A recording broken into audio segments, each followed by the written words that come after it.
Have you ever felt frustrated reading the Bible or discouraged to the point where you stop reading it? Well, in this video, I'm going to show you how to study the Bible so you can understand what you're reading and how to do word studies so you can take your reading to the next level. Let me give you some context.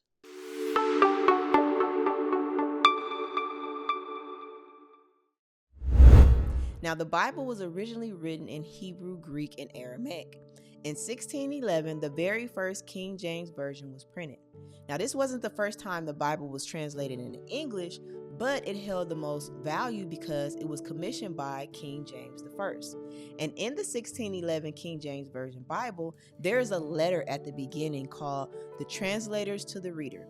And in this letter, the translators basically acknowledge that they did the best that they could for us to do our own due diligence as readers. Now, why is this important? It's important because it lets us know if we want to advance our understanding, it's important for us to go from just reading it to actually studying it. And I can tell you personally that studying the Bible has opened my eyes to so much truth and created a hunger in me for the word. Study to show thyself approved unto God, a workman that needed not to be ashamed, rightfully dividing the word of truth. 2 Timothy chapter 2, verse 15. So let's get into it. To study the Bible, I recommend you get two things. First, a Strong's Concordance, and second, a companion Bible. They're not really in any particular order, but you're going to need those two things. A Strong Concordance references just about every word in the Bible back to the original Hebrew Greek language. Now, a companion Bible is a great tool because it has margins full of information going deeper into the meanings of the scriptures. It also has a little breakdown of like a mini outline in certain chapters, not all the chapters. And it also has 198 appendixes that go even deeper in understanding. For example, it breaks down the different names, the divine names and titles of God. It breaks down genealogy of Christ. There's another appendix that breaks down the giants who used to roam the earth. It talks about the kingdom in the church and how they differ. It talks about the temptations of our Lord. It is packed with deeper studies. I actually have one right here. I have a companion Bible right here. And I've actually had this Bible. You can see there's some appendices in here and stuff. I don't know if you can see that, but yeah, I've had this Bible for quite some time. I've had it since, I believe it was 2013. Yeah, 2013. Just want to kind of let you see it here. Right.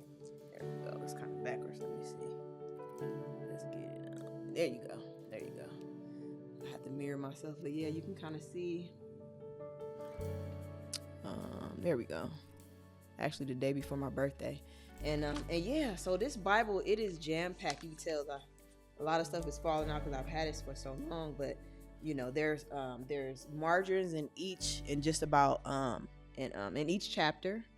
There's a little bit of breakdowns right here. You know, so it's full of information. In the back, you have appendixes, and as you're reading the margins, it'll tell you, okay, go see appendix whatever. Right, and then you go in the back of the companion Bible, and it has appendixes in the back. You know, right here, this is the line of the Persian kings. Right, it has a breakdown of the genealogy. I mean, it's just so much information in here that will deepen your studies when it comes to, you know, studying the word. So I definitely recommend that you get one for yourself. I also have a Strong's here, right? A Strong's Concordance. And this is the book that I recommend you get as well. This is going to definitely help you along the way, and we're going to get into it a little bit more. Here's actually a page that kind of gives you, my microphone is in the way. A page that kind of gives you the breakdown of the definitions in the word in the companion. In the Strong's. So yeah. So, but we're gonna talk about it. I just wanted to give you guys a visual of that, right? So you're gonna get you a Strong's Concordance and a companion Bible. If you don't have one, there's links down in the description for you to get a copy of your own. Now, when you're studying the word, it's also important that you keep some things in mind, right? So what are those things? We want to make sure that you are aware of what's the subject, who the author is talking about, and who is being quoted. Because most of the time, the Bible talks about how this person said that or that person said this, and it's easy to get lost in the words. If you find yourself reading and you don't understand what's going on, just back up to where you last remember and start over, or just back up completely and start over from the beginning of when you started reading. I've had to do this countless of times, y'all. Like, it's been so many, because and I found really that reading the Bible is very relaxing. Like, my mind will go to sleep in a sense while I'm reading. So I've had to back up a lot, right? So it's okay. Go ahead and do it if you need to. And if you come across a scripture that you don't understand or know what the meaning is, I'm going to give you 3 things or 3 ways that you can go about gaining understanding. Okay. Now, number 1, read the entire chapter. A lot of context can be in other scriptures found before or after the scripture that you're not understanding. Number 2, do word study on every word in that scripture. If you don't get context from reading the entire chapter, then do a word study. Proverbs, for example, is a book of comparisons mainly. The scriptures in the chapter can be talking about totally different things. In that case, I literally will pull out the Strongs, look up every word that's in that particular scripture. The words in the Strongs are actually listed alphabetically, so I'll just go to the first letter of whatever the letter I'm looking at. Find that word. Once you find the word, every scripture where that particular word is listed is in chronological order. So then you find the word, you find where the scripture that you're trying to look at, and then it'll give you a number at the end of it. And this number can be in italics or just regular font. The italics words, you're going to go to the Greek definition in the back of the book. For the regular words, you're going to go to Hebrew. Now, then you'll go to the back, you go to whether it's Hebrew or Greek, and it'll be listed, like the numbers will be listed in numerical order. So you find your number, and then you'll find the definition that breaks it down for you in a certain way, right? There's also this is actually the page that I was just showing you, because the definitions, they can be a lot. They can be a lot. So what you want to do is you want to make sure that you read this page, right? You want to make sure that you read this page, because ultimately you want to know what you're reading, right? You want to know what's going on, right? So you want to read that page and then go back to the actual definition and just compare. Okay, what does this mean? What does that mean?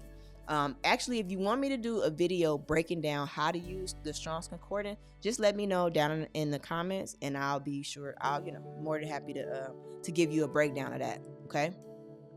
And so once you have the definitions of the words, so the whole purpose of this was you have a scripture, right? You read the chapter, did all that, and you still don't get it. So what you do now is, after you have the definitions of every word in that scripture, if you still kind of not getting it, right? You read the Strong's, you're like, it's still kind of not making sense. Another thing that I like to do is write down every word, write down the definitions in sentence form, and read it out loud. That helps a lot. That has been such a game changer for me. Okay, now if those 2 things don't work, number 3 is trust the Holy Spirit and keep reading. Now, this is the first and last resort. When I was in high school, the Lord put it on my heart to start reading the Bible. The thought just came to me out of nowhere,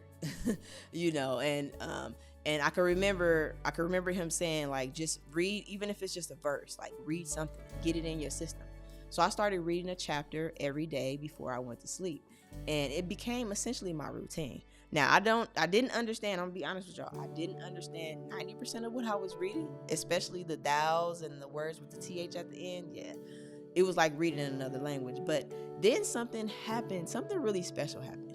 As I would go about my day after having read them the night before, things would happen, and the Holy Spirit would put me in remembrance of the scriptures, and I would be like, oh, that's what that meant, right?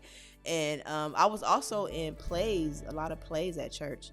So as I was reading, I would remember, that's what that play was talking about, So it's really helpful. Now, why do I say this is the first and last resort? Because I always tell people who have never read the Bible, I tell them the same thing the Lord put on my heart. Read it and get it in you, even if you don't understand what's happening, because it invites the Holy Spirit to reveal the truth to you. It's the last resort, because sometimes you may not know after having done all the other steps. maybe it's just not time for it to be revealed to you, right? And so, as you're going about your day, it may hit you just the same way, kind of like how it hit me. And even, and so that's sometimes how it happens, and it's something really intimate. I gotta say, there is something really intimate about reading the Bible, not really knowing what you're reading or understanding what you're reading, and then go about your day and it hits you, like the truth comes to you, like, that's what that meant. Like, it's something really intimate about that, about those moments. Like, those moments have like hit me at random times, and in those moments I felt closer to God. Like, my heart would get filled with joy.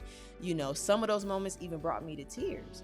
It's a really beautiful thing. It's a really beautiful thing. And I hope you experience that for yourself, because that's ultimately what God wants from us. He wants us to understand what he's saying in his word, right? If you have a child, right, you want to be able to communicate with them. It's the same thing with our Father. Like, he wants to be able to communicate with us. And not only that, but as you are, as you're getting closer with God, it'll help you to recognize his voice. Because one thing God will not do, he will not tell you to do anything that's contrary to his word, right? Like, there's a whole lot of examples of prophets and different people that have had encounters with God and things that he's done. All of those things are for our learning, right? So there you have it, how to study the Bible, the word of God. If this video resonated with you, let me know down in the comments. If you didn't quite get it, or this video didn't resonate with you, let me know as well. Leave a comment, and I love to hear your thoughts. Okay. And lastly, smash that subscribe button so you can get notified when new videos drops. Trust me, you don't want to miss these gems. Okay. Coming to understanding about the truth of God's word is something that no one can take from you. Once you understand it, it opens up your life to a whole new world that's already existing around you. So why not get it? Why not get it? All right, y'all. Peace in the Middle East.